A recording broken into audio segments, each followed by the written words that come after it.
Je n'étais pas censé être déjà à la maison. C'était la raison même pour laquelle je l'ai entendu.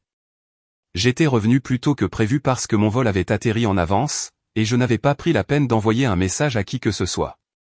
Je m'étais dit que je déposerais mon sac, prendrais une douche et m'occuperais des bavardages familiaux plus tard. Rien de dramatique, juste une remise à zéro tranquille avant de devoir penser à ma prochaine mission. La maison était plus bruyante que ce à quoi je m'attendais, pas des cris, juste des voix qui portaient, le genre qui résonne quand les gens pensent être seuls. J'ai laissé mon sac de sport près de la porte et je me suis dirigé vers la cuisine. À mi-chemin dans le couloir, j'ai ralenti sans vraiment savoir pourquoi. Ce n'était pas une décision consciente, c'était la même sensation que j'éprouve quand quelque chose ne colle pas et que mon corps réagit avant mon cerveau. La voix de Lorraine venait du salon. Celle de ma sœur décontractée, trop décontractée. Je n'essayais pas d'écouter, je l'ai simplement fait. Elle a ri, d'un rire bref et sec, comme si elle cochait quelque chose sur une liste. Puis elle l'a dit. Pas fort, pas de manière dramatique, juste comme un fait, elle ne conduira plus après ce week-end. Il y a eu une pause. La personne à qui elle parlait n'a pas répondu tout de suite. Lorraine a comblé le silence. C'est réglé. Je me suis occupé de la voiture. Elle n'avait pas l'air en colère. Elle n'avait pas l'air émue. Elle avait l'air soulagée. Je me suis arrêté de marcher. Ma main était encore sur le mur, comme si je m'y étais appuyé pour garder l'équilibre. La maison semblait normale autour de moi. Le frigo bourdonnait. Une horloge faisait tic-tac quelque part. Rien dans ce moment ne paraissait dangereux. C'est ce qui rendait la chose pire. J'ai attendu une suite, une blague, une correction, quelque chose qui ramènerait la phrase dans un territoire normal. Elle n'est pas venue. Lorraine a continué de parler, sa voix basse et assurée. J'ai fini de m'inquiéter à ce sujet. Après ça, ce n'est plus mon problème. C'était tout. Pas de détails, pas d'explications, juste assez pour me nouer l'estomac d'une manière que je connaissais bien. Je ne me suis pas approché. Je n'ai pas reculé. Je suis resté exactement là où j'étais et j'ai écouté le son de ma propre respiration, lente et contrôlée. Des années d'entraînement font cet effet-là. On ne halète pas. On ne se précipite pas. On recueille des informations. Je me suis dit qu'il y avait d'autres explications. Je les ai passées en revue automatiquement, un problème mécanique, une métaphore, une exagération stupide qui était tombée à plat. Mais aucune de ces explications ne correspondait à son ton. Lorraine ne devinait pas. Elle n'exprimait pas son mécontentement. Elle en avait fini. J'ai bougé avant qu'elle ne termine l'appel, silencieusement. Pas de bruit de pas, pas de bruit de porte. J'ai repris mon sac et je suis ressorti par où j'étais entré. La porte d'entrée s'est refermée derrière moi avec un léger clic, de la même manière qu'elle le fait toujours. Dehors, l'air semblait plus froid qu'il n'aurait dû l'être. Fin d'après-midi, ciel dégagé, rien d'inhabituel. Ma voiture était garée dans l'allée là où je l'avais laissée, exactement comme prévu. Les mêmes pneus, le même angle, la même fine couche de poussière sur le capot. Je suis resté là plus longtemps que nécessaire à la regarder. Les gens pensent que le danger s'annonce, des sirènes, des éclats de voix, des menaces évidentes. D'après mon expérience, ce n'est presque jamais le cas. Ils se présentent enveloppés dans la routine. Ils se cachent à l'intérieur des lieux familiers. J'ai déverrouillé la voiture mais je ne suis pas monté. Au lieu de cela, je me suis appuyé contre la portière et j'ai regardé de l'autre côté de la rue, laissant mes pensées se mettre en place. Je n'ai pas ressenti de panique, cela est venu plus tard. Ce que j'ai ressenti alors, c'était de l'irritation. Pas contre Lorraine, mais contre moi-même, parce qu'une partie de moi voulait ignorer cela, le mettre sur le compte d'un drame familial et d'un mauvais timing. Cette partie de moi s'était déjà trompée par le passé. En grandissant, Lorraine était toujours celle qui faisait du bruit, celle qui restait. J'étais celle qui partait, l'université, l'entraînement, les déploiements. J'ai appris tôt que la distance rend les gens mal à l'aise, surtout quand ils pensent que vous la choisissez plutôt qu'eux. Elle n'a jamais aimé que je m'engage dans l'armée. Elle disait cela comme si c'était une phase, comme si j'allais finir par m'en lasser et revenir à la maison un jour.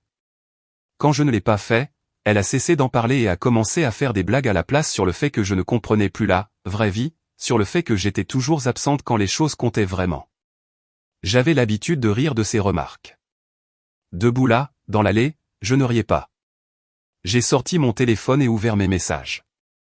Rien de neuf de sa part, rien d'inhabituel, juste des bavardages familiaux normaux du début de la semaine, des projets de dîner, un rappel pour le ramassage des ordures, Lorraine demandant si je serais dans le coin ce week-end. J'ai verrouillé le téléphone et je l'ai glissé dans ma poche. Si je me trompais, la pire chose qui puisse arriver était une conversation gênante. Si j'avais raison, le pire était bien plus grave que cela. Je ne l'ai pas confronté. Ce n'était pas de l'hésitation, c'était de la discipline. On n'abat pas ses cartes quand on n'a pas une vision complète de la situation. J'ai fait une fois le tour de la voiture, lentement. J'ai regardé les pneus, le capot, le sol en dessous. Rien d'évident. Cela ne voulait rien dire. Les problèmes les plus dangereux ne s'annoncent pas. Mes voisins promenaient leurs chiens. Quelqu'un en face chargeait des courses. Normal, ordinaire, le genre de cadre où les gens se blessent parce qu'ils supposent que rien de mal ne pourrait s'y produire. Je me suis redressé et j'ai déverrouillé la voiture à nouveau. Ma main reposait sur la poignée de la porte. Je ne l'ai pas ouverte. Au lieu de cela, j'ai reculé et j'ai verrouillé la porte à nouveau. J'ai pensé à toutes les fois où j'avais conduit cette voiture sans y réfléchir à deux fois, des petits matins, des nuits tardives, de longs trajets faits uniquement grâce à la mémoire musculaire. J'ai pensé à la façon dont la confiance fonctionne, comment on ne la remarque pas tant qu'elle n'a pas disparu. Je suis retourné vers la maison juste assez loin pour attraper mes clés sur la table à l'intérieur, puis je suis reparti.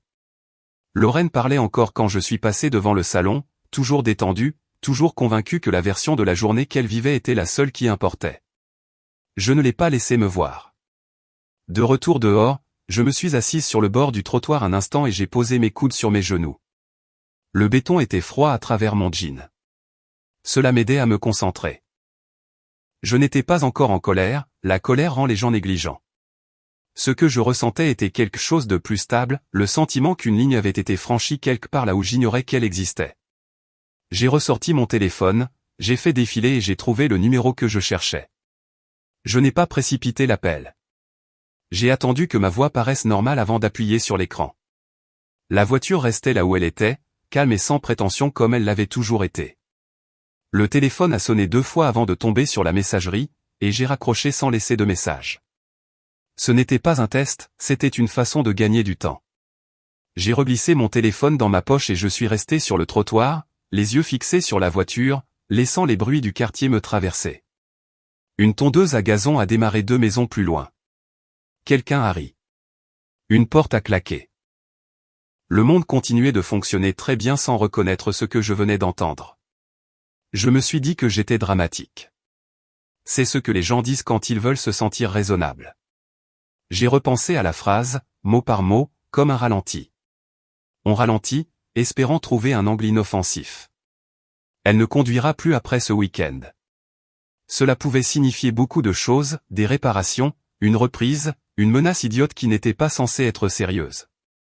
Je me suis occupé de la voiture. Celle-là restait bloquée. Les gens qui parlent ainsi ne parlent pas de vidange. Ils parlent de finalité. Il signifie que quelque chose a déjà été fait. Je me suis levé et j'ai brossé la poussière de mes paumes. Mes jambes semblaient stables, mes pensées ne l'étaient pas. J'ai marché jusqu'au bout de l'allée et j'ai regardé la maison. Les stores du salon étaient à moitié fermés.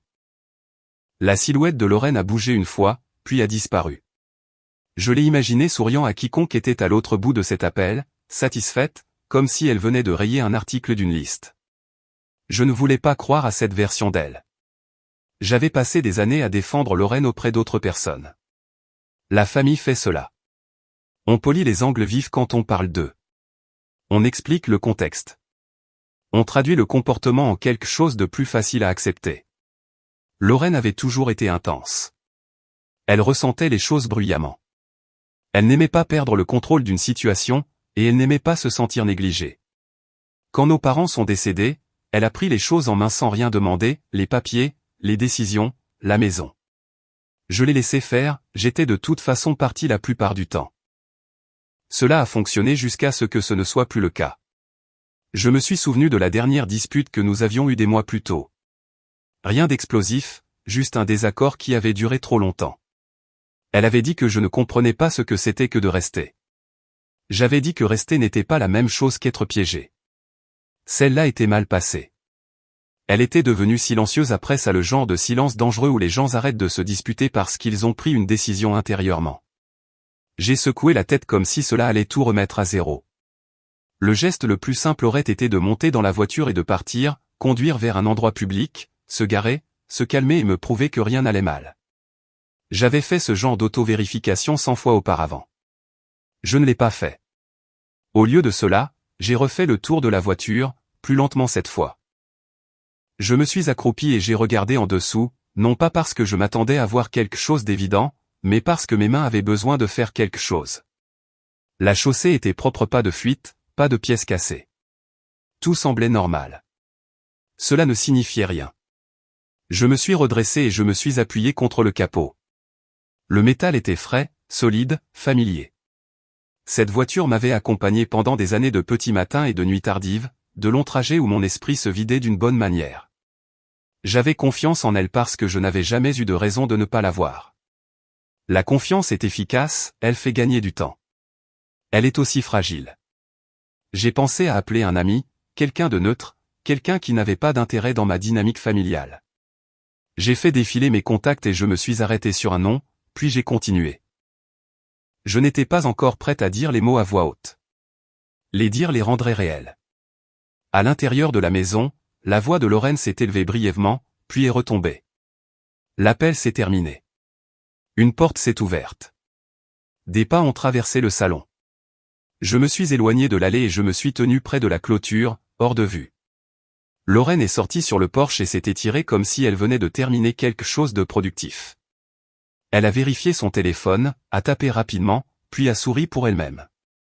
Pas un grand sourire, un petit, le genre qu'on ne remarque pas à moins d'y prêter attention. Elle est retournée à l'intérieur sans regarder vers l'allée. J'ai attendu une minute entière avant de bouger. Quand je l'ai fait, ce n'était pas vers la voiture. C'était vers le jardin latéral où le gravier craque sous les chaussures si on n'y prend pas garde. J'ai posé mes pieds délibérément, évitant le bruit comme on le fait quand on ne veut pas annoncer sa présence. Je ne me faufilais pas, j'observais. De cet angle, je pouvais voir l'arrière de la maison, la fenêtre de la cuisine, la porte du garage. Tout semblait exactement identique à d'habitude. Il n'y avait aucun signe, aucune étiquette d'avertissement, aucun marqueur de menace évident. C'est ainsi que les vrais problèmes fonctionnent, ils ne viennent pas avec des étiquettes. Je suis retourné vers l'allée et je me suis tenu entre la voiture et la rue. J'ai essayé une dernière fois d'accorder le bénéfice du doute à Lorraine. Je l'ai imaginé parlant de vendre la voiture, d'organiser une réparation dont j'ignorais tout, de faire quelque chose d'impulsif mais pas de dangereux. Aucune de ces explications ne correspondait au calme de sa voix. J'ai déverrouillé la voiture à nouveau et j'ai ouvert la portière côté conducteur. L'intérieur sentait le café et les vieux tissus. Normal. Je me suis glissé sur le siège et j'ai fermé la porte derrière moi. Mes mains reposaient sur mes cuisses. Je n'ai pas touché au contact. De cette position, tout semblait différent. Le pare-brise encadrait le monde comme il l'avait toujours fait, mais ma relation avec lui avait changé. J'ai imaginé sortir de l'allée, freiner au coin de la rue, ralentir au feu. J'ai imaginé qu'il ne se passe rien. J'ai aussi imaginé ce qui arriverait si quelque chose se passait. J'ai fermé la porte, je l'ai verrouillée, je l'ai rouverte et je suis ressorti. Le bruit a semblé trop fort dans l'après-midi tranquille. J'ai fermé la porte doucement et je l'ai verrouillée. Je n'étais pas prête à appeler la police. Je n'étais pas prête à accuser ma sœur de quoi que ce soit. Je n'étais même pas prête à dire que j'avais peur. Ce que j'étais prête à faire, c'était d'arrêter de prétendre que la curiosité était la même chose que la prudence. J'ai ressorti mon téléphone et j'ai tapé un court message à Lorraine, quelque chose de neutre, de sûr, et « Je suis arrivé tôt. Tout va bien ?» Je l'ai envoyé et j'ai regardé l'écran jusqu'à ce qu'il affiche distribué. Aucune bulle de saisie n'est apparue. Cela ne signifiait rien. Cela signifiait aussi tout. Je me suis appuyé contre la voiture et j'ai croisé les bras. Le soleil a baissé, projetant de longues ombres sur l'allée. La maison semblait plus lointaine qu'elle ne l'était 10 minutes plus tôt. J'ai vérifié ma montre. J'avais du temps, pas un temps infini, mais assez pour prendre une décision qui ne reposait pas sur l'espoir. La réponse de Lorraine est arrivée 1 minute plus tard, tout va bien. Pourquoi? 3 mots, pas de ponctuation. Décontracté. Désinvolte. J'ai fixé le message plus longtemps que nécessaire. Si elle mentait, elle était douée pour ça. Si elle ne mentait pas, alors je me tenais dans ma propre allée en me comportant comme une étrangère paranoïaque. J'ai verrouillé le téléphone et je l'ai glissé dans ma poche. Le choix devant moi était simple et inconfortable. Je pouvais monter dans la voiture et faire confiance au fait que les drames familiaux restaient dans le domaine des mots, ou je pouvais supposer que les mots pointent parfois vers des actions que les gens ne veulent pas nommer. J'ai mis la main dans ma poche à nouveau, pas pour les clés cette fois, mais pour mon téléphone. J'ai dépassé le nom de Lorraine et je me suis arrêté sur un contact différent, un que je n'avais pas utilisé depuis un moment. Le genre qu'on garde pour des raisons pratiques, pas affectives. Mon pouce a hésité une seconde, puis a appuyé sur rappeler. Je suis resté debout entre la voiture et la rue pendant que ça sonnait, mon corps positionné comme s'il protégeait déjà quelque chose, même si je ne pouvais pas encore dire quoi. L'appel a abouti, et j'ai tourné le dos à la maison sans réfléchir. Ouais, a dit un homme à l'autre bout. Pas de salutation, juste une prise de conscience. C'est Émilie, j'ai dit. J'ai besoin d'un service. Il y a eu une pause, le genre où quelqu'un décide si cela va être compliqué. Tu vas bien? Ça ira, j'ai dit. J'ai besoin d'une dépanneuse. Une autre pause, plus courte cette fois. Où est la voiture? Dans une allée où elle ne devrait pas être. Elle est en état de rouler. Je ne vais pas vérifier. C'était suffisant. Je peux être là dans 40 minutes. Fais ça discrètement, j'ai dit. Il a eu un court rire. Tu l'as toujours été. J'ai raccroché et j'ai remis le téléphone dans ma poche. Mon rythme cardiaque n'avait pas changé. Ce n'était pas de la confiance, c'était l'entraînement qui faisait son travail. Les gens pensent que l'entraînement militaire vous rend agressif. Ce qu'il fait réellement, c'est supprimer votre besoin de réassurance. On apprend à prendre des décisions avec des informations incomplètes et à vivre avec. On apprend que l'hésitation coûte plus cher que l'action. J'ai marché vers le côté de la maison et je me suis assise sur le petit muret de soutènement près du parterre de fleurs que Lorraine n'arrosait jamais. De là, je pouvais voir la fenêtre avant et l'allée sans être trop visible. Je ne me cachais pas, je me positionnais. À l'intérieur, la maison bougeait comme les maisons bougent toujours. Des placards s'ouvraient. Une chaise grinçait. Quelqu'un ouvrait le robinet. Pas d'alarme, pas de changement soudain. Si quelque chose n'allait pas, c'était déjà fait. J'ai pensé à la première fois qu'un instructeur d'entraînement avait expliqué l'évaluation des menaces. Il avait dit, le danger ne ressemble pas toujours au danger. Parfois, il ressemble à une routine que vous avez vue 100 fois. Parfois, il ressemble à une personne que vous connaissez depuis toujours. Vous n'attendez pas de confirmation. Vous attendez des schémas. Lorraine avait été calme, ni défensive, ni curieuse. Les gens calmes ne parlent pas de mettre fin à des problèmes à moins qu'ils ne pensent l'avoir déjà fait. J'ai vérifié ma montre à nouveau, 25 minutes. Je me suis levé et j'ai parcouru le périmètre de l'allée, balayant la rue du regard. Personne ne me prêtait attention. C'était bien. L'attention est un bruit parasite. Mon téléphone a vibré dans ma poche. Je ne l'ai pas regardé tout de suite. Quand je l'ai fait, c'était encore Lorraine, tout va bien dehors? Comme si c'était moi qui n'étais pas à ma place. J'ai répondu sans trop réfléchir, ouais, je me dégourdis juste les jambes. La réponse est venue vite, dîner bientôt. J'ai verrouillé le téléphone et j'ai expiré par le nez. Le dîner. Comme si rien n'avait changé. Comme si nous fonctionnions encore sur la même version de la réalité. L'entraînement militaire ne vous rend pas paranoïaque, il vous rend allergique aux coïncidences. Je suis retourné vers la voiture et je me suis appuyé contre le coffre, les bras croisés. De cet angle, je pouvais voir mon reflet dans la vitre arrière. J'avais l'air normal, calme, quelqu'un pour qui on ne s'inquiéterait pas. C'est ce que je voulais. La dépanneuse a tourné dans la rue sans gyrophare, juste un moteur silencieux et un roulement lent. Elle est passée devant la maison une fois, puis a fait demi-tour et s'est garée derrière ma voiture. Le conducteur est resté à l'intérieur un moment, scrutant les alentours. J'ai fait un pas en avant et levé une main. Il est sorti et a fait un signe de tête comme si nous nous retrouvions pour un café. « Bonsoir », a-t-il dit. « Merci d'être venu », j'ai dit. Il a regardé la voiture, puis la maison. « Tu veux faire ça maintenant ?» « Oui. » Il a haussé les épaules. « C'est toi qui vois. » Pendant qu'il s'installait, je suis resté près du trottoir, mon corps orienté de manière à pouvoir le voir lui ainsi que la porte d'entrée. Le métal a cliqueté doucement pendant qu'il travaillait. Le son portait, mais pas assez pour attirer une foule. La porte d'entrée s'est ouverte. Lorraine est sortie, téléphone à la main, les sourcils levés comme si elle regardait un film pour lequel elle n'avait pas acheté de billets. « Qu'est-ce qui se passe ?» a-t-elle demandé. Je n'ai pas répondu tout de suite. J'ai laissé le câble de remorquage se tendre. La voiture a bougé légèrement, le son était indéniable. Je la déplace, j'ai dit. Son sourire n'atteignait pas ses yeux. Pourquoi? De l'entretien. Elle a ri, d'un ton bref et méprisant. Tu es trop dramatique. Peut-être, j'ai dit. Elle a fait un pas de plus. Tu n'avais pas besoin d'appeler une dépanneuse. Je l'ai regardé alors. Je l'ai vraiment regardé. Il y avait de l'irritation. Pas de l'inquiétude, pas de la confusion, de l'irritation parce que quelque chose ne se passait pas comme elle l'avait prévu. Si, j'en avais besoin, j'ai dit. Elle a ouvert la bouche pour argumenter, puis s'est arrêtée. Son regard a glissé vers le chauffeur, puis est revenu vers moi. Où l'emmènes-tu? Quelque part de neutre. C'est vague. C'est censé l'être. Le chauffeur s'est raclé la gorge. Madame, j'ai juste besoin de finir de sécuriser ça. Lorraine s'est tournée vers lui, agacée.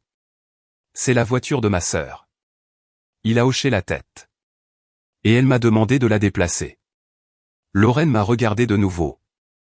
Tu ne me fais pas confiance. J'y ai réfléchi. Pas pour ça. Le mot a pesé plus lourd que je ne l'avais prévu, non pas parce qu'il était fort, mais parce qu'il était définitif. Son visage s'est crispé pendant une fraction de seconde avant qu'elle ne retrouve son calme. Tu es fatigué, a-t-elle dit. Tu as été parti longtemps. C'est vrai, j'ai dit. Et tu interprètes les choses. C'est possible aussi. Le plateau de la dépanneuse s'est incliné. La voiture a roulé lentement vers le haut, les pneus faisant un son doux et creux contre le métal. Lorraine l'a regardé comme quelqu'un qui regarde ses bagages disparaître à l'aéroport. Tu en fais une affaire plus importante qu'elle ne devrait l'être, a-t-elle dit. Je n'ai pas répondu. Il ne restait plus rien à clarifier. Quand la voiture a été installée, le chauffeur l'a verrouillée et m'a tendu un porte-bloc. J'ai signé sans me presser. Ma main était ferme. Lorraine a croisé les bras. Tu ne l'emmènes pas au garage près d'ici, n'est-ce pas? Sa mâchoire s'est contractée. Tu fais toujours ça. Tu prends des décisions et tu attends que tout le monde s'adapte. J'ai croisé son regard. J'attends que tout le monde soit en sécurité. Cela a fini par briser quelque chose. Tu penses que je te ferai du mal? Je n'ai pas répondu. Le silence est une réponse que les gens détestent parce qu'ils ne peuvent pas argumenter avec. Le chauffeur est remonté dans le camion. Prêt quand tu le seras. J'ai reculé alors que le camion s'éloignait, les feux rouges clignotant doucement en tournant au bout de la rue.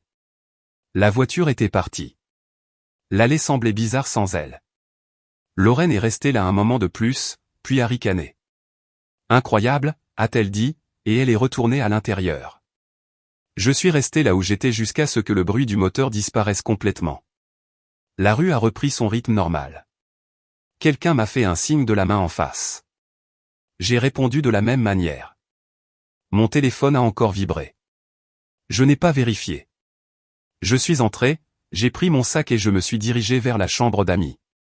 La maison semblait plus petite maintenant, plus étouffante, comme si elle retenait son souffle. En fermant la porte derrière moi, j'ai pensé à combien de fois les gens confondent loyauté et silence, combien de fois ils supposent que familiarité égale sécurité. L'entraînement militaire ne vous quitte jamais, il change simplement l'endroit où vous l'appliquez. La maison s'est apaisée après le départ de la dépanneuse, comme les maisons le font toujours quand une perturbation passe et que tout le monde fait semblant qu'elle ne signifiait rien. J'ai posé mon sac sur le lit d'amis et je n'ai pas déballé. Je me suis assise sur le bord du matelas, bottes encore aux pieds, et j'ai écouté. Les tuyaux cliquetaient. Le chauffage s'est mis en marche. Quelqu'un riait doucement dans la cuisine. La voix de Lorraine dérivait dans le couloir, enjouée et normale, comme si elle animait un podcast au lieu de regarder ma voiture disparaître. Mon téléphone a vibré. Je l'ai retourné face contre le lit. Je n'avais pas besoin de le lire pour savoir ce qu'il disait. J'ai mis un jean et un sweat à capuche et je suis ressorti par la porte latérale. L'allée était vide maintenant, un rectangle propre là où la voiture se trouvait. Cela semblait inoffensif. Cela me dérangeait. Les espaces vides invitent aux suppositions. Le chauffeur m'a envoyé un point GPS et une estimation de temps. J'ai accusé réception avec un simple « OK » et j'ai commencé à marcher. Pas loin, juste assez pour m'éloigner de la maison et me vider la tête. La nuit est tombée vite. Les lampadaires se sont allumés en bourdonnant. Un couple promenait son chien. Quelqu'un est entré dans une allée avec des courses. Personne ne m'a regardé à deux fois. C'était le but. J'ai gardé un pas régulier et les mains souples. La ville a un rythme la nuit, et quand on s'y accorde, on s'y fond. J'ai traversé la rue, puis j'ai retraversé, puis j'ai tourné dans un pâté de maisons que je n'avais pas prévu. Rien d'extraordinaire, juste du mouvement sans explication. Quand mon téléphone a vibré à nouveau, je me suis arrêté sous une lumière et je l'ai vérifié. « Lorraine, où l'as-tu emmenée ?» J'ai répondu sans émotion, quelque part de sûr. 3 points sont apparus, ont disparu, sont réapparus. « Lorraine, tu surréagis. » J'ai glissé le téléphone dans ma poche et j'ai continué à marcher. Gagner une dispute ne m'intéressait pas, supprimer les variables m'intéressait. C'est ainsi que l'on réduit le risque, moins d'inconnus, moins de points de défaillance. Le garage du mécanicien se trouvait à la lisière d'une zone industrielle où tout fermait tôt et rouvrait tard. Le chauffeur m'a rejointe à la grille, fatigué et efficace. Nous avons échangé un regard qui disait que nous préférions tous les deux que les choses restent calmes. Il a déverrouillé l'atelier et a fait entrer la voiture sans cérémonie. Les néons ont vacillé en s'allumant. L'odeur d'huile et de métal a tranché l'air nocturne. « Tu veux que je vérifie quelque chose de spécifique ?» a-t-il demandé. Les freins, j'ai dit. Les durites d'abord. Il a hoché la tête comme si c'était raisonnable. Travail pour demain matin. Maintenant, j'ai dit. Il n'a pas discuté. Il n'a pas demandé pourquoi. Il a tiré un tabouret et s'est glissé sous la voiture, le faisceau de sa lampe de poche tressautant tandis qu'il bougeait. Je suis resté près du mur, les bras croisés, les yeux fixés au sol. Les minutes s'étiraient, le genre de minutes où l'on ne regarde pas l'horloge parce qu'on a peur de ce que l'on ressentira quand le temps passera et que rien n'arrivera. Mon téléphone a encore vibré. Je l'ai ignoré. Le mécanicien est ressorti et s'est assis, s'essuyant les mains avec un chiffon. Il n'a rien dit tout de suite. Il a regardé la voiture, puis moi. « Tu ne l'as pas conduite ?» a-t-il demandé. Non. Il a hoché la tête une fois. C'est bien. C'était ça. Pas de drame, pas d'éclat de voix, juste la confirmation que ma décision n'avait pas été inutile. « Que as-tu vu ?» j'ai demandé. Il s'est levé et est retourné en dessous, ajustant la lumière pour que je puisse voir ce qu'il montrait du doigt. Il n'avait pas besoin d'expliquer grand-chose. J'avais travaillé autour des machines assez longtemps pour connaître la différence entre l'usure et l'intention. « Coupe nette » a-t-il dit. Pas de la corrosion, pas de dommages dus à la route. Je me suis accroupi et me suis penché. La durite n'était pas effilochée. Elle n'était pas craquelée. Elle était sectionnée. Délibérément. Depuis quand, j'ai demandé. Récent, a-t-il dit. Un jour ou deux. Je me suis redressé et j'ai reculé, mon pouls accélérant enfin d'un cran. Pas de la panique, de la reconnaissance. Peux-tu le documenter ? J'ai demandé. Il a hoché la tête. Photo, rapport. Je vais faire ça. Il m'a regardé pendant une seconde. Tu veux que j'appelle quelqu'un ? Pas encore. Il n'a pas insisté. Il s'est remis au travail, méthodique et silencieux. J'ai observé le processus comme j'avais observé des inspections auparavant, observer. Vérifier. Ne pas anticiper. Quand il a fini, il m'a remis un rapport imprimé et en a envoyé une copie par courriel à une adresse que je lui avais donnée. Les horodatages étaient clairs. Le langage était simple. Pas d'opinion, juste des faits. Je l'ai remercié et j'ai payé en espèces. Dehors, la nuit semblait plus vive. Je me suis appuyé contre le mur et j'ai inspiré par le nez, expiré par la bouche de la façon dont on fait quand le corps veut sprinter, mais qu'il n'y a nulle part où aller. J'ai vérifié mon téléphone. Lorraine, où es-tu ? Lorraine, ça devient ridicule. Lorraine, appelle-moi. J'ai tapé une ligne et je me suis arrêté. Je l'ai effacée. J'en ai tapé une autre. Je l'ai effacée aussi. Le silence était plus sûr. J'ai envoyé un message à quelqu'un d'autre à la place. Court, pratique. Besoin d'un conseil. Es-tu réveillé? La réponse est arrivée rapidement. Toujours. Qu'est-ce qui se passe? J'ai envoyé le rapport. Aucun commentaire, juste le fichier. Il y a eu une pause plus longue qu'avant. Puis, tu as fait ce qu'il fallait. J'ai appuyé l'arrière de ma tête contre la brique et j'ai fermé les yeux une seconde. Le soulagement n'est pas venu. Le soulagement vient plus tard, s'il vient tout court. Ce que je ressentais était un alignement. Mes instincts et les preuves s'étaient enfin rejoints au même endroit. Prochaines étapes, ai-je tapé. Documente tout, est venue la réponse. Ne retourne pas dans cette maison seule. J'avais déjà anticipé cela. J'ai pris des dispositions pour que la voiture reste là où elle était. Le mécanicien a accepté, verrouillant l'atelier et me tendant une clé. Je l'ai glissée dans mon portefeuille comme si elle y avait sa place. Le chemin du retour a semblé plus long, non pas parce que la distance avait changé, mais parce que la maison, elle, avait changé. Les endroits familiers ne semblent plus familiers une fois qu'ils ont été reclassés comme dangereux. Lorraine m'a rejoint dans la cuisine quand je suis entré. Elle était appuyée contre le comptoir, les bras croisés, l'expression soigneusement neutre. Alors, dit-elle, tu as fini de vouloir prouver quelque chose? J'ai posé mes clés et j'ai croisé son regard. Je ne prouvais rien. Elle a eu un rire méprisant. Tu en as fait tout un plat. J'ai fait un choix basé sur ce que j'ai vu. Un pressentiment? Je n'ai pas répondu à cela. Je n'en avais pas besoin. Tu agis comme si j'avais essayé de te faire du mal, dit-elle, la voix tendue. J'ai étudié son visage, l'irritation, le contrôle, l'absence de surprise. J'agis comme si je n'avais pas confiance en ma voiture, ai-je dit. C'est insensé. Alors ça ne devrait pas te déranger. Sa bouche s'est ouverte, puis refermée. Elle a détourné le regard la première. Le dîner est froid, dit-elle. Je n'ai pas faim. Elle a ri sèchement. Tu fais toujours ça. Tu transformes tout en une question de contrôle. J'ai récupéré mes clés. Je transforme les choses en une question de sécurité. J'ai quitté la cuisine pour retourner dans la chambre d'amis, fermant la porte derrière moi. Je me suis assis sur le lit et j'ai ouvert le rapport à nouveau, le lisant comme si la répétition pouvait l'adoucir. Les mots restaient les mêmes. À l'extérieur de la pièce, la maison continuait de vivre. Les placards, les assiettes, le bruit de la télévision, la vie se poursuivant sur l'hypothèse que ce qui a été caché le restera.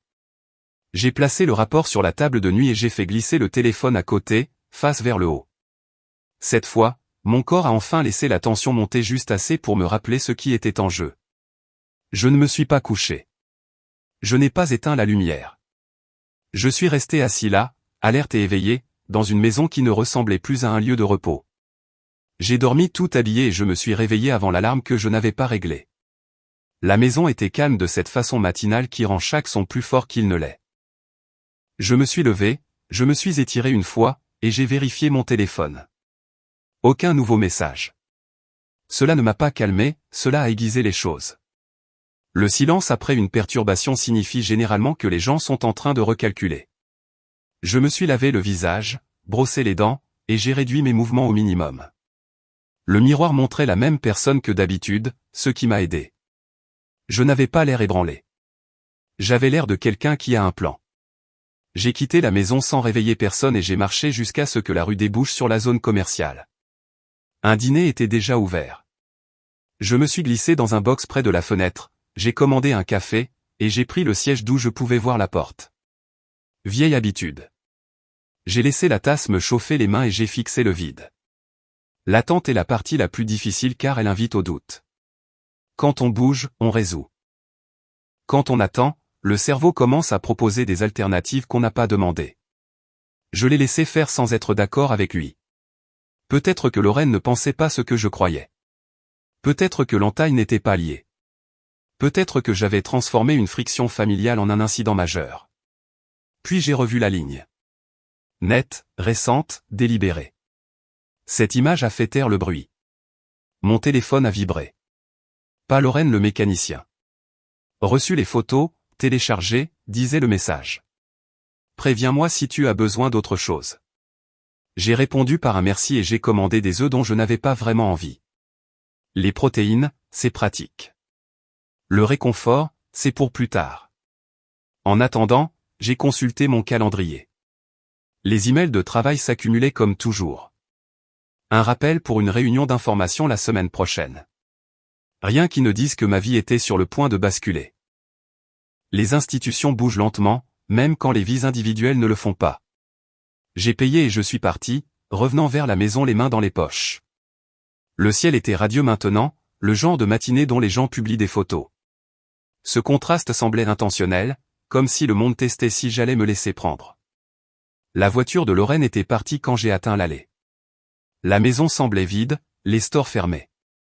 Un mot était posé sur le comptoir de la cuisine, de son écriture, sorti un moment.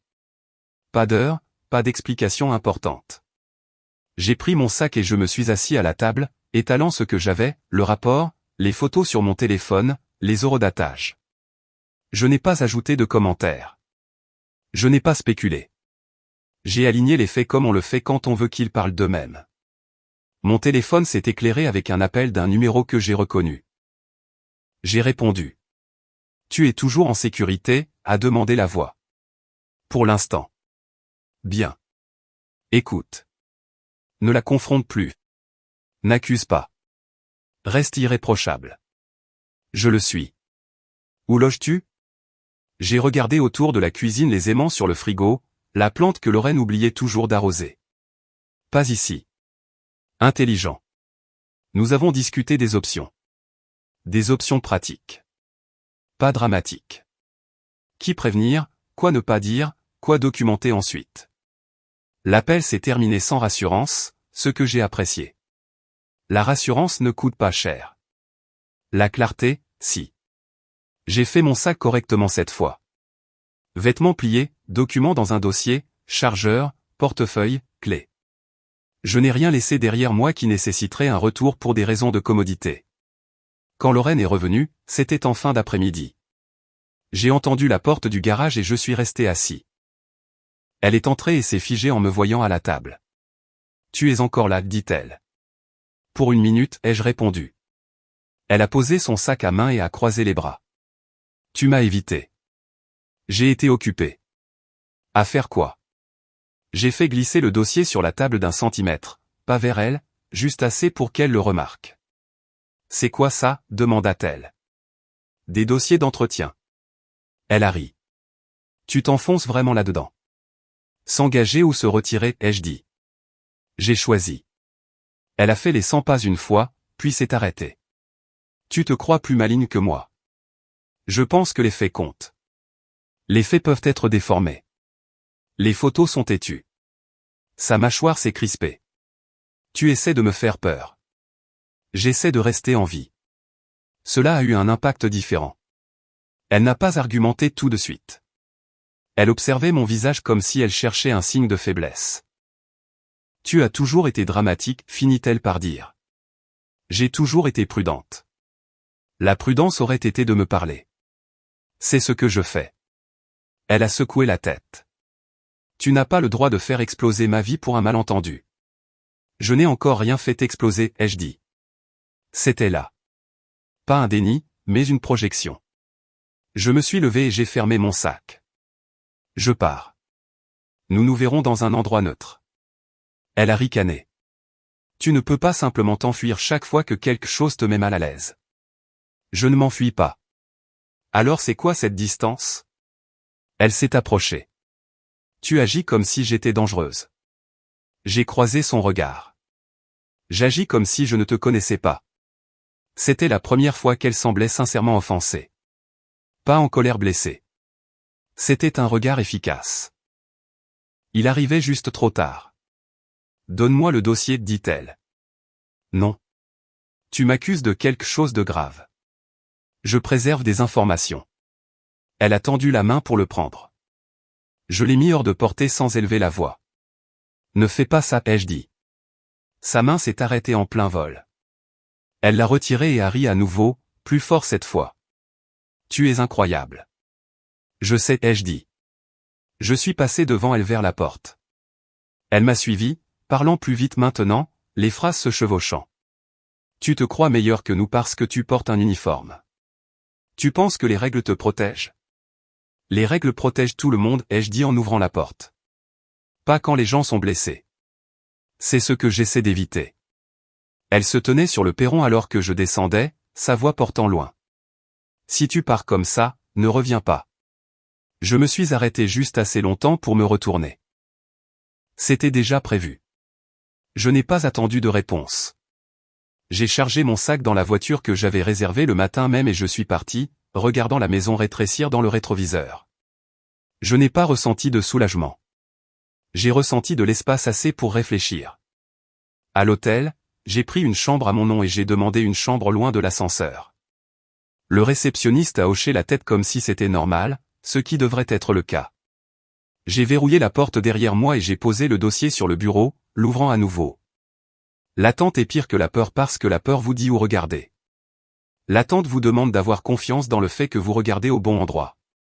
J'ai fait une courte liste sur le bloc-notes de l'hôtel, pas des accusations, mais des actions. Qui j'avais déjà prévenu, ce que j'avais documenté, ce qui devait encore être vérifié. Je n'ai rien rayé. Mon téléphone a vibré. Lorraine encore. Un appel manqué, puis un autre. J'ai posé le téléphone et j'ai fixé le plafond, laissant le ronronnement du climatiseur s'installer en arrière-plan. La vérité n'arrive pas avec fracas. Elle s'accumule. La chambre d'hôtel sentait la lessive et la vieille moquette, ce qui me convenait. Les lieux neutres aident à réfléchir. J'ai posé le dossier sur le bureau, ouvert mon ordinateur portable et affiché les photos en plein écran. Même en taille, même angle, même ligne nette. Je ne zoomais plus, je n'en avais plus besoin. L'épreuve avait cessé de changer. Seule ma compréhension de celle-ci était en train de rattraper son retard. Mon téléphone a vibré. Pas Lorraine, un numéro différent. Es-tu libre pour parler, disait le texte. J'ai rappelé immédiatement. Je le suis. La voix à l'autre bout était calme, précise. J'ai examiné ce que tu as envoyé. Ce n'est pas une défaillance. C'est un sabotage. Je sais. Est-ce que quelqu'un d'autre a touché à la voiture? Non. Bien. Garde ça ainsi. Je me suis adossé à la chaise et j'ai fixé le plafond. L'entendre dire à voix haute n'ajoutait pas de drame, cela l'éliminait. Ce qui restait était un fait qui se moquait des dynamiques familiales ou des sentiments. À quel point es-tu sûr, ai-je demandé. Assez pour y apposer ma signature. J'ai fermé les yeux une seconde, non pas pour me stabiliser, mais pour marquer le moment. Une fois que quelque chose reçoit un nom, on ne peut plus prétendre que c'est autre chose. Documente la chaîne, dit-il. Heure, lieu, qui avait accès. J'ai commencé. Termine, et ne préviens personne. Je ne le ferai pas. L'appel s'est terminé sans fioriture. J'ai apprécié cela. J'ai rapproché le bloc-notes et j'ai complété la liste, qui connaissait mon emploi du temps. Qui avait les clés? Qui savait que je conduirais ce week-end? Ce n'était pas une longue liste. C'était bien là le problème. Le nom de Lorraine siégeait au centre, que je l'écrive ou non. Je me suis douché, changé, et j'ai quitté la chambre avec le dossier sous le bras. L'atelier du mécanicien était déjà ouvert quand je suis arrivé. Il n'a pas eu l'air surpris de me voir. Il m'a fait signe de venir au fond et a continué de travailler tout en parlant. Tu veux un second coup d'œil, demanda-t-il. Je veux que tu m'expliques cela comme tu le ferais à quelqu'un qui pense que c'était un accident. Il a glissé dessous la voiture et s'est essuyé les mains. Alors il se trompe. Il a montré du doigt à nouveau, plus lentement cette fois. Regarde la coupe bien droite. Pas de marque de déchirement, pas de dommages dus à la chaleur. On n'obtient pas ça avec l'usure. Combien de temps ça prendrait, ai-je demandé. Quelques minutes, moins si on sait ce qu'on fait. Un coupe-tout, quincaillerie bon marché. J'ai hoché la tête et je l'ai noté. Non pas parce que j'avais besoin de m'en souvenir, mais parce que l'écriture empêche les choses de s'envoler. Tu l'as conduite, demanda-t-il. Non. Il a hoché la tête. Alors tu as fait la chose la plus intelligente possible. Peux-tu mettre cela par écrit? Il a souri sans humour. C'est déjà fait. Il m'a remis un rapport mis à jour avec ses qualifications en haut et une conclusion claire en bas. Pas d'adjectif, pas de spéculation, juste ce qui était et ce qui n'était pas. Je l'ai remercié à nouveau et je suis parti, le poids dans mon sac étant plus lourd que ce que le papier devrait peser.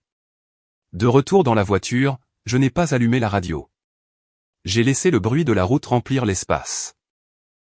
Chaque feu rouge semblait plus long non pas parce que j'étais anxieux, mais parce que mon cerveau ne cessait de rejouer le même calcul sous différents angles, espérant que l'un d'eux l'adoucirait. Aucun ne l'a fait. À un feu rouge, mon téléphone a sonné. Lorraine. J'ai laissé sonner. Il a sonné encore. Puis un texte, Lorraine, ça devient hors de contrôle. J'ai tapé une ligne et je me suis arrêté. Je l'ai effacé. Je n'avais plus envie de gérer ces émotions. Un autre texte est arrivé, Lorraine, tu me fais passer pour quelqu'un de mauvais. C'était là. Pas de l'inquiétude. De l'apparence. J'ai conduit jusqu'à un parc tranquille et je suis resté assis dans la voiture, moteur éteint.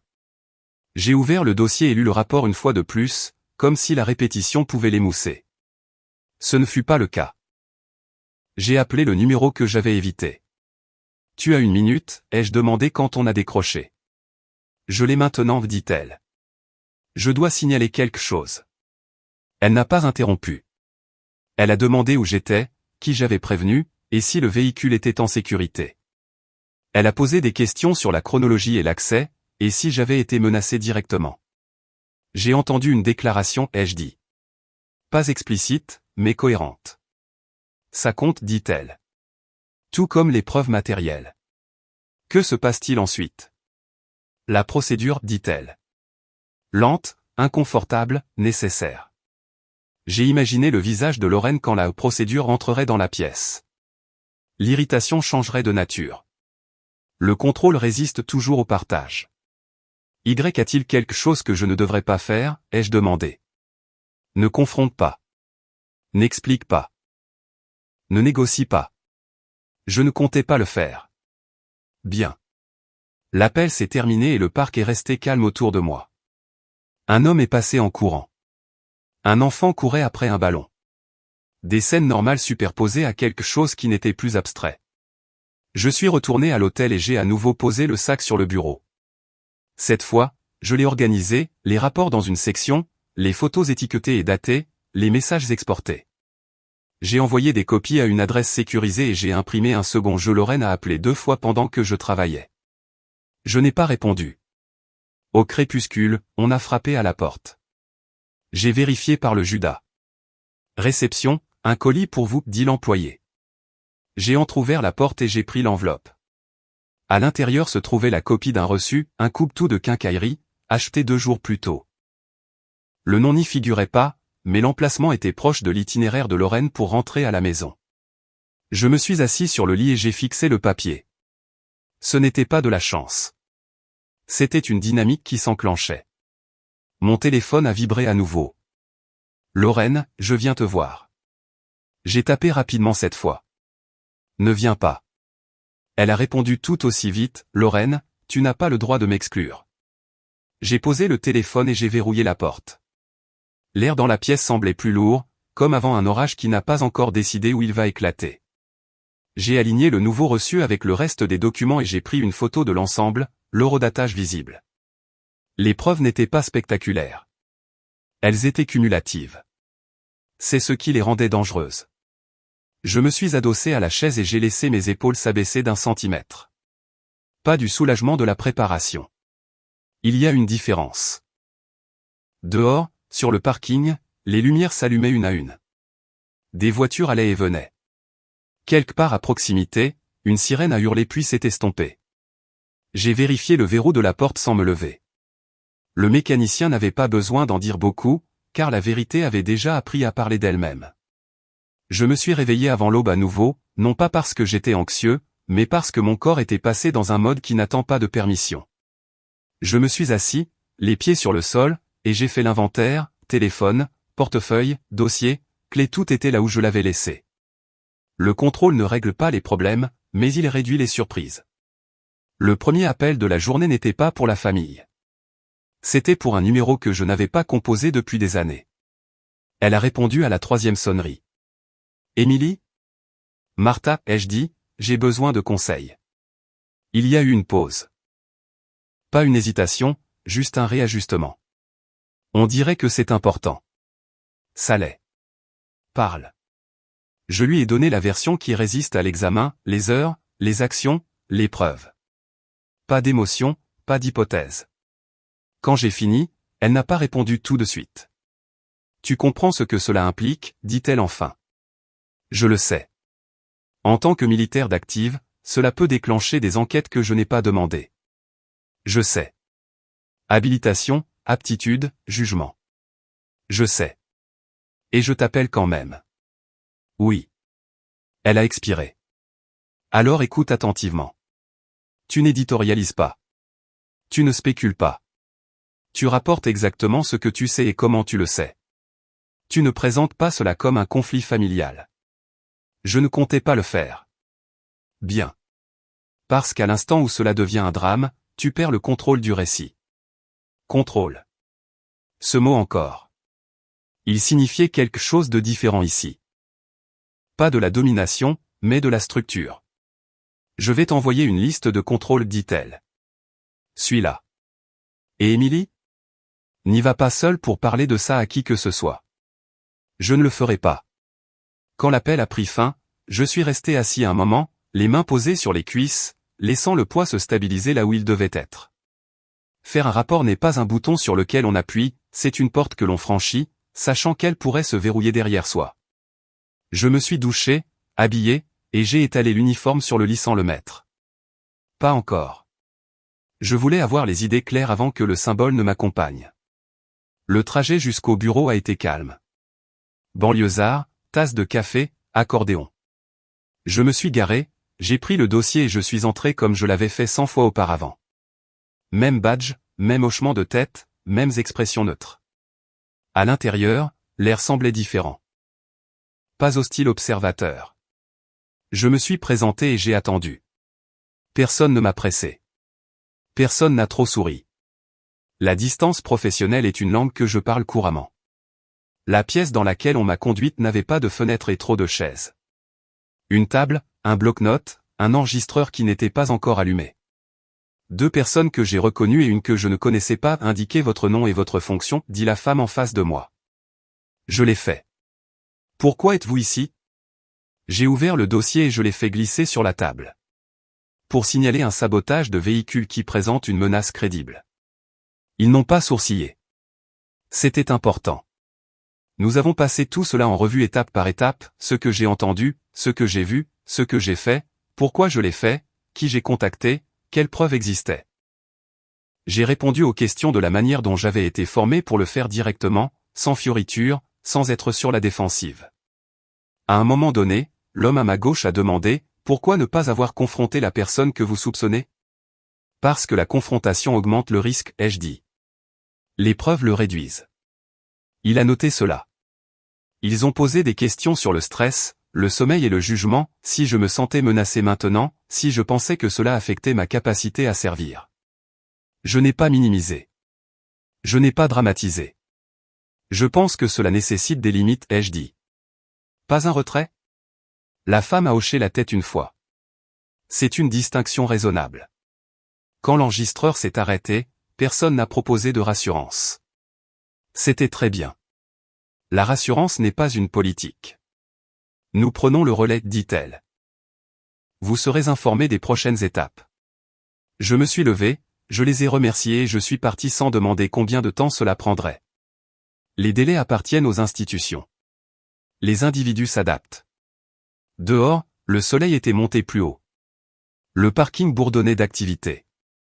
La vie ne s'arrêtait pas pour la procédure. Mon téléphone a vibré alors que j'atteignais la voiture.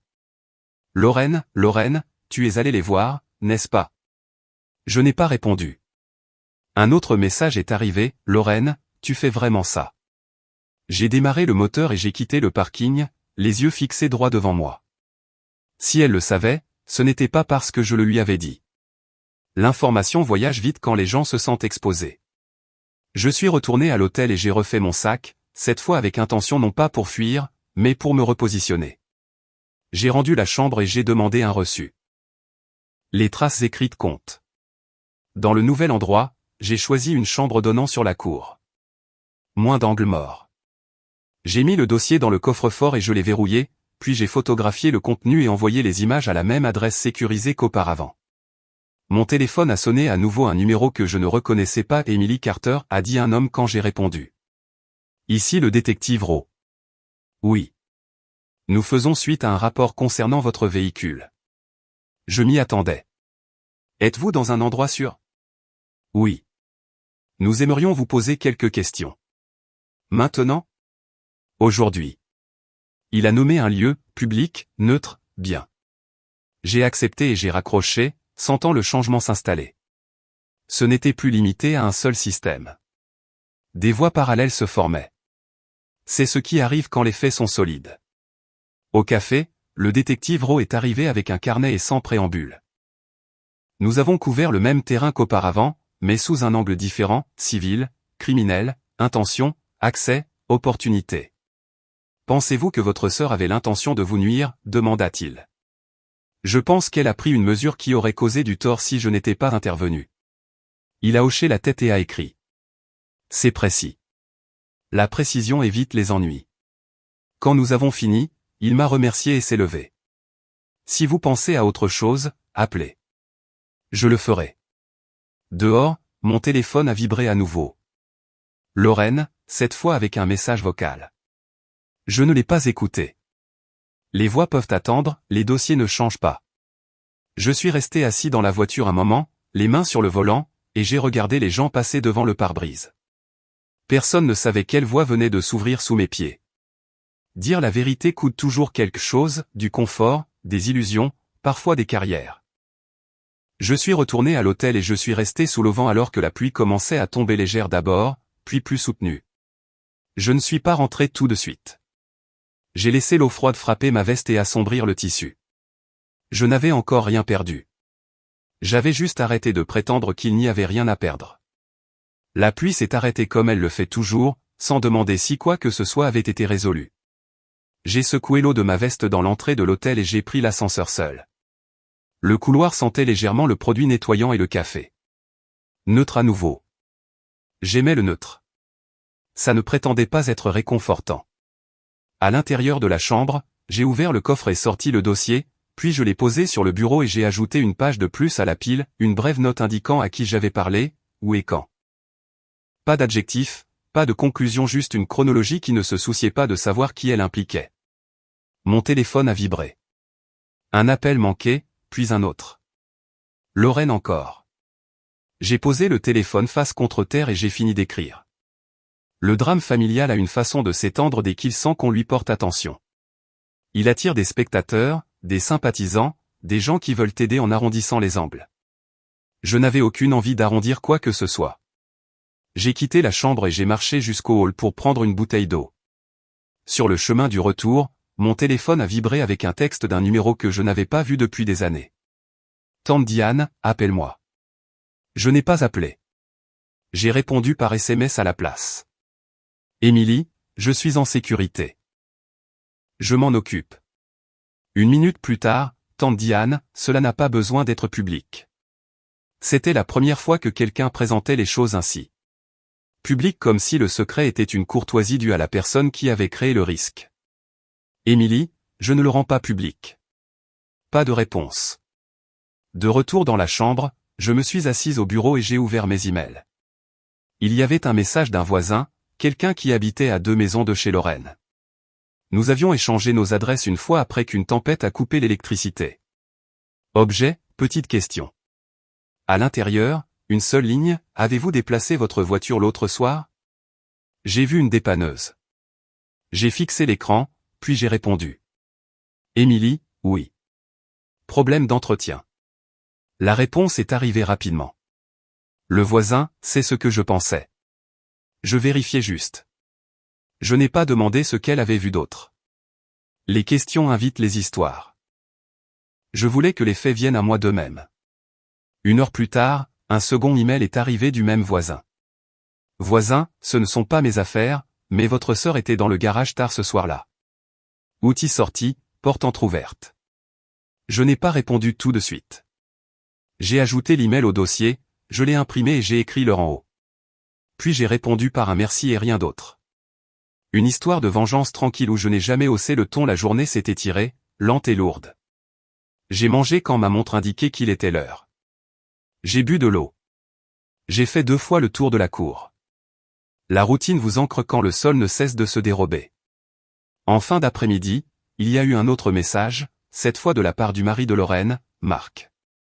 Marc, pouvons-nous parler? Je l'ai lu 2 fois. Il ne m'avait jamais contacté directement auparavant. Émilie, à quel sujet? La bulle de saisie est apparue, a disparu, et réapparue. Marc, Lorraine est bouleversée. Elle dit que tu l'accuses de quelque chose de grave. Émilie, je documente un problème de sécurité. Une pause. Marc, elle a dit que tu étais stressé par le travail. Émilie, le stress ne sectionne pas les conduites de frein. La bulle a disparu. Je n'ai pas insisté. S'il voulait parler, il parlerait. 1 heure plus tard, mon téléphone a sonné. Marc, encore. J'ai répondu. Je ne sais pas ce qui se passe, a-t-il dit sans préambule. Mais la police est passée à la maison. Oui. Ils ont posé des questions sur des outils, sur des reçus. Oui. Elle dit que tu essaies de la ruiner. J'ai laissé planer un silence. J'essaie de rester en vie. Silence, puis un soupir. Elle ne ferait jamais ça. Je ne te demande pas de trancher, ai-je dit. Je te demande de dire la vérité si on te le demande. Une autre pause, plus longue cette fois. J'ai vu une pince coupante dans le garage, a-t-il dit. Je n'y ai pas prêté attention. La nuit avant mon départ? Je l'ai noté, Marc, ai-je dit. Je ne suis pas là pour me disputer avec toi. Je suis là pour m'assurer que les faits ne soient pas enterrés. Il a expiré. Qu'est-ce que tu attends de moi? Rien pour l'instant. C'est tout. C'est tout? Quand l'appel a pris fin, je me suis adossé à la chaise et j'ai regardé le ventilateur de plafond. Il cliquetait doucement en tournant. Les petits sons deviennent plus forts quand on cesse de les ignorer. La famille ne signifie pas toujours la sécurité. Parfois, cela signifie la proximité avec la personne la plus capable de rationaliser le mal. Mon téléphone a vibré à nouveau. Lorraine, cette fois avec un ton différent. Lorraine, tu es en train de déchirer tout le monde. Émilie, je documente des événements. Lorraine, tu pourrais arrêter ça. Émilie, j'ai déjà arrêté une chose. Pas de réponse. À mesure que la soirée s'installait, les messages arrivaient par vagues. Des cousins et un vieil ami de la famille. Des gens demandant si j'allais bien d'une manière qui signifiait « s'il te plaît, dis que c'est un malentendu pour que nous puissions revenir à la normale ». J'ai répondu sélectivement. Émilie, je suis en sécurité. S'il vous plaît, ne spéculez pas. Certains ont obtempéré, d'autres non. Un message est sorti du lot. Carole, une amie de maman, Lorraine dit que tu es instable. Que tu as tout imaginé. Je l'ai lu une fois, puis je l'ai archivé. Les accusations n'ont pas besoin d'audience. Au crépuscule, le détective Rowe a appelé. Nous avons parlé à votre voisin, a-t-il dit. Et à votre beau-frère. J'ai fermé les yeux un instant. Pas de soulagement. De la concentration. Du nouveau, ai-je demandé. Assez pour continuer d'avancer. C'est bien. De plus, a-t-il ajouté, nous avons obtenu les images de surveillance du magasin. Je n'ai pas demandé quel magasin. Je le savais déjà. Après l'appel, je me suis levé et je me suis étiré, faisant rouler mes épaules. La journée avait été une question d'accumulation, pas une révélation dramatique, une série de petites confirmations s'empilant pour former quelque chose de solide. J'ai ressorti le dossier et je l'ai réorganisé. Emails imprimés, appels enregistrés, horaires alignés. L'histoire s'écrivait d'elle-même sans mon aide. Dehors, quelqu'un a ri dans la cour. Une porte a claqué. La vie suivait son cours, imperturbable. Mon téléphone a vibré une fois de plus. Une notification de message vocal de Lorraine. Je ne l'ai pas écouté. Les mots changent. Les dossiers non. J'ai posé le téléphone et j'ai éteint la lampe, laissant la pièce éclairée par la lueur de la ville à travers la fenêtre. La lumière était suffisante pour voir sans prétendre que tout était radieux. Le drame familial prospère dans le bruit. L'épreuve prospère dans la patience. Je suis restée assise, les mains jointes, laissant le calme faire son œuvre. La première chose qui a changé, c'est le ton de Lorraine. Ni plus fort, ni plus doux différent. Je l'ai remarqué dans l'espacement entre les messages. La façon dont les questions remplaçaient les affirmations. La façon dont la certitude cédait la place à la pression. Les gens qui se sentent en contrôle ne demandent pas, ils déclarent. Les gens qui perdent pied commencent à aller à la pêche aux informations. Mon téléphone a vibré pendant que je lassais mes chaussures. Lorraine, nous devons parler en personne. Je n'ai pas répondu. 5 minutes plus tard, Lorraine, tout cela est mal compris. Toujours rien de ma part. Je suis descendu, j'ai pris un café dans le hall et je l'ai emporté dehors. L'air était frais, le genre qui vous éclaircit les idées sans effort. Je me suis assise sur un muret et j'ai regardé un camion de livraison faire marche arrière, lent et prudent. La précision bat la vitesse à chaque fois. Un autre message est arrivé. Lorraine, j'essaie de réparer ça. Ce mot encore, réparer.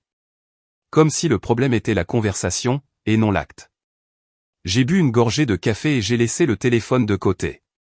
En milieu de matinée, elle a tenté un autre angle. Lorraine, Marc est vraiment bouleversé. Tu le mets entre deux feux. Celui-là a presque fonctionné. Presque. La pression familiale est efficace quand elle est partagée. Émilie, je ne l'ai mis nulle part. Pas de réponse. J'ai fini mon café, je suis remonté et j'ai ouvert le dossier. Je n'ajoutais rien de nouveau. Je passais en revue ce qui s'y trouvait déjà, de la même manière qu'on le fait avant d'entrer dans une pièce où des gens s'attendent à ce que vous vous expliquiez. On ne répète pas de discours. On mémorise des faits. On a frappé à la porte. J'ai regardé par le Judas. Marc. Je n'ai pas ouvert tout de suite. S'éloigner de la famille était l'acte final de la vengeance. J'ai glissé le dossier dans le coffre-fort et je l'ai verrouillé. Puis j'ai ouvert la porte de quelques centimètres, en laissant la chaîne. Salut, a-t-il dit, les yeux fatigués. On peut parler?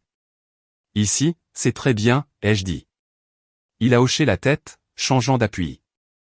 Elle part en vrille. Je suis au courant. Elle pense que tu essaies de la faire passer pour une criminelle. Je documente ce qui s'est passé. Il a soupiré. Elle dit que tu as mal entendu quelque chose. J'en ai entendu assez. Elle n'arrête pas de dire que tu es froide. Que tu te fiches des conséquences. Je l'ai regardé. Je me soucie de rester en vie. Cela l'a arrêté. Pas parce que c'était dramatique, mais parce que cela ne laissait aucune place à l'interprétation. Elle ne voulait pas, a-t-il commencé. Je ne te demande pas de finir cette phrase, ai-je dit. Il s'est frotté le visage. La police a posé des questions sur la pince, sur les reçus, sur le moment où elle était dans le garage. Oui. Ils m'ont montré les images. Je n'ai pas réagi. Je n'en avais pas besoin. Elle a payé en liquide, a-t-il dit. À une autre caisse. J'ai hoché la tête une fois. Merci de me le dire. C'est tout, a-t-il demandé. Tu ne vas rien dire d'autre? Non. Il m'a fixé, cherchant quelque chose, de la colère, de la satisfaction, du pardon. Il ne l'a pas trouvé. Je ne sais pas quoi faire, a-t-il dit doucement. Nous sommes deux, ai-je dit. Mais nous savons ce qu'il ne faut pas faire. Il a regardé dans le couloir, puis s'est tourné vers moi. Elle va essayer de te reparler. Je sais. Elle pense que si elle peut bien l'expliquer. Je n'accepte pas d'explication. Il a hoché la tête lentement. D'accord. Quand il est parti, j'ai fermé la porte et j'ai appuyé mon front contre elle pendant une seconde. Pas par faiblesse, juste par reconnaissance. Le téléphone a vibré comme sur commande. Lorraine, je sais que tu parles à Marc. Émilie, c'est lui qui m'a contacté. Lorraine, il ne devrait pas être impliqué. Émilie, alors il n'aurait pas dû se trouver près des outils. Cela l'a fait exploser. Lorraine, tu déformes tout. Tu fais toujours ça. Tu disparais, puis tu reviens et tu juges. Émilie, je suis revenu et j'ai écouté. Lorraine, tu ne sais même pas ce que tu as entendu. Émilie, je sais ce que j'ai fait après. Lorraine, tu penses que le silence te donne raison. Émilie, le silence empêche les choses de s'aggraver. La bulle de saisie a clignoté pendant un long moment. Lorraine, tu pourrais encore arrêter ça. Je me tenais près de la fenêtre et je regardais quelqu'un arroser les plantes de la cour, de manière méthodique et imperturbable. Émilie, j'ai déjà arrêté quelque chose. Pas de réponse. 1 heure plus tard, elle s'est présentée quand même. La réception a appelé ma chambre. Il y a quelqu'un ici qui demande à vous voir. Ont-ils un nom, ai-je demandé. Oui, votre sœur. Dites-lui que je ne suis pas disponible. Il y a eu une pause. Elle insiste. Je ne suis toujours pas disponible. La ligne a coupé. 10 minutes plus tard, mon téléphone a sonné. Numéro inconnu. J'ai répondu. Oui. Émilie, c'est l'officier Chen. Votre sœur est en bas. Elle est bouleversée. Je comprends. Elle dit que vous refusez de lui parler. C'est exact. Pourriez-vous lui demander de partir, s'il vous plaît? Une autre pause. C'est fait. J'ai raccroché et je suis resté où j'étais. Je n'ai pas bougé vers la porte. Je n'ai pas regardé par la fenêtre. Je n'avais pas besoin de l'image. La réalisation est venue plus tard, tranquillement, Lorraine n'essayait plus d'expliquer. Elle essayait d'interrompre, de créer du bruit, de forcer l'interaction. C'est ainsi que l'on sait que quelqu'un n'a plus d'option. L'après-midi, les messages ont encore changé. Plus courts, plus tranchants. Lorraine, tu crois que tu as gagné. Émilie, ce n'est pas un jeu, Lorraine. Lorraine, tu y prends du plaisir. Émilie, je documente. Lorraine, dis ça à nouveau quand tu auras ruiné ta carrière. J'ai pris une capture d'écran et je l'ai ajoutée au dossier. Un email est arrivé du détective Rowe, bref et procédural. Un suivi programmé, aucun commentaire. J'ai répondu avec mes disponibilités et rien d'autre. Alors que la journée touchait à sa fin, je suis allé me promener non pas pour me vider la tête, mais pour garder mon corps en rythme. Je suis passé devant des boutiques, le trafic, des gens se disputant pour des broutilles. L'ordinaire gardait les choses proportionnées. Quand je suis revenu, un dernier message m'attendait. Lorraine, je n'aurais jamais cru que tu irais aussi loin. Je l'ai lu une fois. Émilie, je suis allé assez loin. J'ai posé le téléphone et je ne l'ai plus repris. Les gens supposent que la confrontation est le but du conflit. Ce n'est pas le cas. Le but, c'est le levier. Une fois que vous arrêtez de jouer le jeu, l'autre partie doit montrer sur quoi elle comptait. Lorraine avait compté sur la familiarité, sur ma réticence à formaliser les choses, sur mon instinct à aplanir les angles. Elle s'adaptait au fait que rien de tout cela n'était plus disponible. Je me suis assise au bureau, j'ai ouvert le dossier une dernière fois ce soir-là et j'ai vérifié l'ordre. Tout était à sa place. La pièce semblait silencieuse d'une manière différente à présent pas tendue, mais claire. J'ai éteint la lampe et je me suis allongé, les yeux ouverts, laissant le plafond apparaître. Il n'y avait aucune satisfaction à ce stade, juste de la reconnaissance. Je ne participais plus, et cela changeait la donne. La salle de réunion avait du mauvais café et une bonne acoustique. C'est la première chose que j'ai remarquée. Pas les gens, pas les drapeaux sur le mur le son. Chaque mouvement portait. Chaque mot atterrissait là où il devait. J'ai pris la chaise qu'on m'offrait et j'ai posé mes mains sur la table, paume vers le bas. Pas de dossier cette fois. Ils en avaient déjà des copies. Quand les preuves sont solides, on n'a pas besoin de les porter comme un bouclier. Lorraine était assise en face de moi, flanquée d'un avocat qui ne cessait de regarder sa montre comme s'il préférait être n'importe où ailleurs. Elle ne me regardait pas. Elle regardait au-delà de moi, dans le vide, comme le font les gens qui veulent paraître posés sans s'engager dans un contact visuel. L'officier qui dirigeait la réunion a parlé en premier, calme, procédural. Non, rôle, but. Ceci n'est pas un débat, a-t-il dit. C'est un examen. L'avocat de Lorraine a hoché la tête. Lorraine a croisé les bras. On ne m'a pas demandé de parler tout de suite. C'était bien ainsi. Le silence est utile quand les autres sont impatients de le combler. Les questions sont venues dans un ordre logique, chronologie, accès, lieu, outils, reçu, déclaration. J'ai répondu quand on me le demandait et je me suis arrêté dès que j'avais fini. Pas de fioritures explicatives. Pas d'insistance.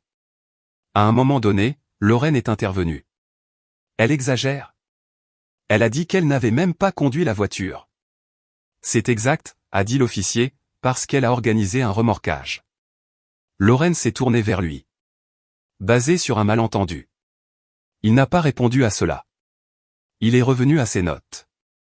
Le rapport du mécanicien a été lu pour être consigné. Sans drame, juste assez pour établir les faits. Le mot délibéré est apparu une fois. C'était suffisant. Lorraine a bougé sur sa chaise. L'officier a levé les yeux. Madame Mitchell, contestez-vous l'achat d'une pince coupante à l'endroit indiqué ici? Son avocat s'est penché et a chuchoté quelque chose. Lorraine a secoué la tête. Je ne m'en souviens pas, a-t-elle dit. L'officier a hoché la tête et a continué. Contestez-vous avoir été dans le garage pendant le créneau horaire indiqué par la déclaration du voisin? Je vais dans le garage tout le temps. Contestez-vous avoir utilisé des outils dans le garage ce soir-là? Elle a hésité. Cette hésitation a plané dans la pièce plus longtemps que n'importe quelle réponse ne l'aurait fait. J'ai réparé des choses, a-t-elle fini par dire. L'officier a noté quelque chose. Personne ne me regardait. J'ai apprécié cela. Quand la vérité fait son travail, on ne l'interrompt pas. L'avocat de Lorraine s'est raclé la gorge. Ma cliente soutient qu'il n'y avait aucune intention de nuire. L'officier a levé les yeux. L'intention n'est pas le seul facteur que nous considérons. Lorraine s'est penchée en avant. Vous présentez cela de manière bien pire que ce que c'est. L'officier n'a pas changé de ton. Nous décrivons ce qui s'est passé. Cette distinction était importante. On m'a posé une seule question qui exigeait plus qu'un oui ou un non. Madame Carter, vous êtes-vous sentie menacée? J'ai répondu honnêtement. J'ai estimé que conduire le véhicule m'aurait mise en danger. Et votre réaction? J'ai supprimé le risque. Cela a été consigné dans les notes. La réunion s'est terminée sans que personne ne hausse le ton. Pas de marteau, pas de déclaration, juste des instructions, des étapes suivantes, des points de contact, des limites. Lorraine s'est levée avant moi. Elle a frôlé ma chaise sans la toucher et s'est dirigée vers la porte, ses talons claquant sèchement sur le sol. J'ai attendu qu'elle soit partie avant de me lever. Dehors, l'air semblait plus léger. Non pas parce que tout était résolu, mais parce que quelque chose avait été nommé. Mon téléphone a vibré alors que je marchais vers la voiture. Un message de mon unité. Bref, administratif, rien d'alarmant. J'ai répondu par une confirmation et j'ai rangé le téléphone. Au bord du trottoir, Lorraine attendait. Elle s'est mise sur mon chemin, les yeux brillants de quelque chose entre la colère et l'incrédulité. Tu ne m'as même pas regardé là-dedans. Il n'y avait rien à regarder, ai-je dit. Tu les laisses parler comme si j'étais dangereuse. Ils ont parlé de faits. Tu aurais pu dire quelque chose. Je l'ai fait. Quand j'ai organisé le remorquage. Elle a ri, d'un rire court et sec. Tu te crois maligne? Je pense que je suis en vie.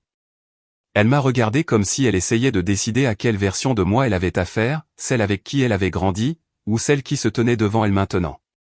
Tu as toujours été comme ça, a-t-elle dit. Froide. Distante. J'ai toujours été prudente. Assez prudente pour me jeter sous un bus. J'ai secoué la tête. Assez prudente pour m'écarter du chemin. Son téléphone a sonné. Elle l'a ignoré. Tu crois que c'est fini? Je pense que c'est documenté. Elle a ricané.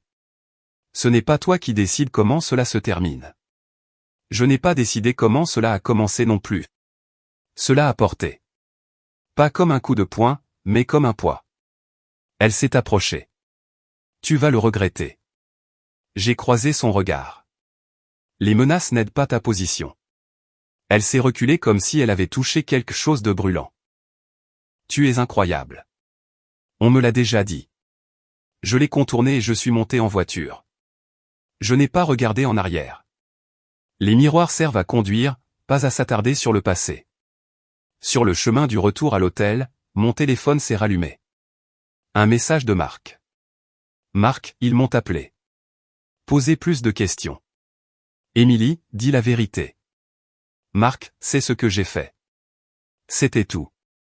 À l'hôtel, j'ai refait mes valises non pas parce que je quittais la ville, mais parce qu'il est important de rester flexible quand les procédures commencent à se chevaucher.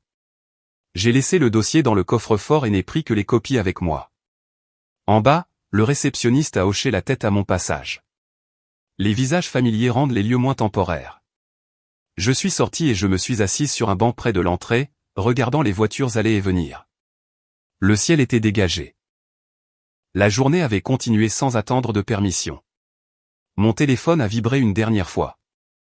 Lorraine, tu crois que tu as gagné? J'ai tapé une réponse et je l'ai effacée. J'en ai tapé une autre, puis je l'ai effacée aussi. Je n'avais pas besoin du dernier mot. Ce qu'il y a avec le fait de garder une voix basse, c'est que les gens doivent se pencher pour vous entendre. Ils ne peuvent pas vous accuser de crier. Ils ne peuvent pas dire que vous avez perdu le contrôle. Je me suis levé et je suis rentré, les portes automatiques se refermant derrière moi. Le son était doux assez final sans prétendre être dramatique. Je n'ai jamais haussé le ton. Je n'en ai pas eu besoin. Je me suis réveillé avec la lumière du soleil traversant la chambre d'hôtel en une ligne mince qui tombait pile sur le bureau. Le dossier était toujours là, exactement là où je l'avais laissé. Aucun nouveau message, aucun appel manqué. Cela comptait plus que ce à quoi je m'attendais. Je me suis douché, habillé et j'ai fait mes bagages sans me presser. Faire ses bagages est un travail honnête. On décide de ce qui reste, de ce qui part, et de ce qu'on n'a plus besoin de toucher. J'ai laissé les copies dans le coffre-fort pour l'instant et j'ai pris les originaux avec moi, leur poids familier, gérable. À la réception, le réceptionniste m'a demandé si tout s'était bien passé pendant mon séjour. J'ai dit oui. C'était vrai. La chambre avait fait son travail. Dehors, l'air semblait plus léger, pas indulgent, juste clair. Je suis monté en voiture et j'ai roulé sans musique, laissant le bruit de la route remplir l'espace. Mon téléphone est resté face contre terre dans le porte-gobelet. Si quelque chose nécessitait mon attention, il sonnerait. Il ne l'a pas fait.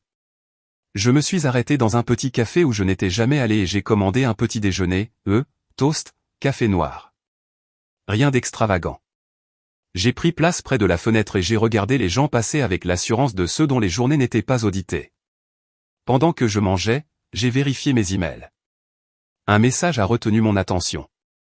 Bref, officiel, langage neutre. Limite confirmée. Procédure en cours.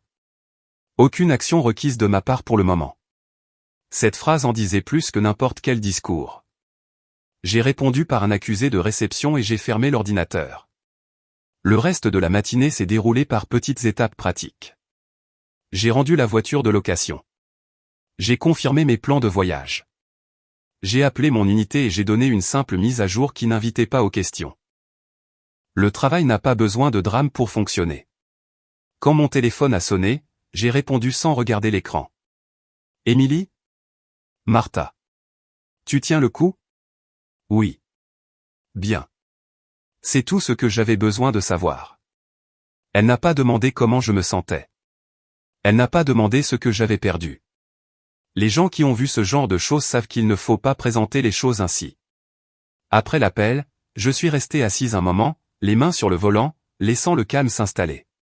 Il n'y avait pas de vague de soulagement, pas de triomphe, juste le sentiment constant que le sol sous mes pieds était à nouveau solide. Lorraine n'a pas appelé.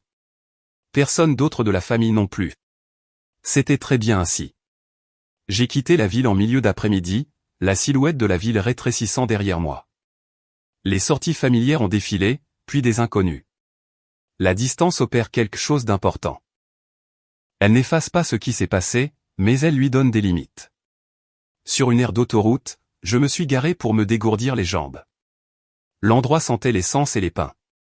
Un couple se disputait à voix basse près des distributeurs. Un enfant a fait tomber un soda et a pleuré.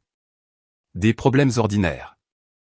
Je suis resté là plus longtemps que nécessaire, laissant l'ordinaire m'envahir. Quand je suis remonté en voiture, un message vocal m'attendait. Le numéro de Lorraine. Je ne l'ai pas écouté. Je l'ai enregistré et j'ai continué. Je suis arrivé chez moi le soir. La porte s'est ouverte sur un espace qui était le mien et seulement le mien. Pas d'histoire partagée dans les murs. Pas d'attente sur le comptoir. J'ai posé le dossier sur la table et je l'ai ouvert une dernière fois, vérifiant que rien n'avait bougé. Tout était encore en ordre. Je l'ai fermé, je l'ai glissé dans le tiroir et je l'ai verrouillé. Puis j'ai fait quelque chose que je n'avais pas fait depuis des jours. Je me suis assise sans inspecter la pièce. Le silence était différent ici, pas tendu, mais mérité. J'ai cuisiné un dîner simple et j'ai mangé debout, puis je me suis installé sur le canapé et je me suis étiré. Bottes retirées, épaules retombant enfin d'un cran. La télé est restée éteinte. Je n'avais pas besoin de distraction, j'avais besoin d'espace.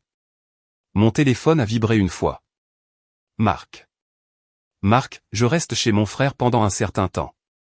Émilie, c'est un bon choix. Marc, je suis désolé. J'ai lu ce message 2 fois. Pas parce que j'en avais besoin, mais parce qu'il existait. La responsabilité se manifeste discrètement, si elle se manifeste. Marc, prends soin de toi. C'était la fin de l'échange.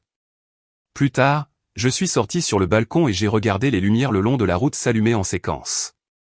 Les voitures circulaient régulièrement, chacune allant vers un endroit précis, même si le conducteur n'y pensait pas ainsi.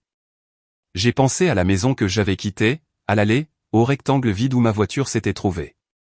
J'ai pensé à quel point il est facile de confondre la familiarité avec la sécurité, et autant qu'il faut parfois pour remarquer la différence. Les disputes ne me manquaient pas. Les explications ne me manquaient pas. Le sentiment d'être géré ne me manquait pas, partir n'avait pas été dramatique. Cela ne s'est pas accompagné d'applaudissements ou d'une conclusion nette. C'est venu de décisions calmes empilées les unes sur les autres jusqu'à ce que rester n'ait plus de sens. J'ai vérifié mon téléphone une dernière fois avant de le poser sur la table. Pas de nouveaux messages, pas d'urgence, juste la date et l'heure, constante et indifférente. J'ai éteint la lumière et j'ai laissé la pièce s'assombrir, la lueur de la ville filtrant à travers la vitre. Mon corps se sentait fatigué d'une manière saine, comme après avoir terminé quelque chose de difficile sans chercher de raccourci. Il existe une version de l'histoire où les gens se réconcilient, où les explications lisent tout et où tout le monde accepte de faire semblant que rien ne s'est passé. Ce n'était pas cette version-là. C'était celle où j'ai choisi la distance plutôt que le déni, la documentation plutôt que le drame, et la sécurité plutôt que le sentimentalisme. Je me suis allongé et j'ai fixé le plafond, respirant régulièrement, le calme persistant. Partir n'était pas le choix le plus bruyant. C'était simplement le dernier que j'avais à faire.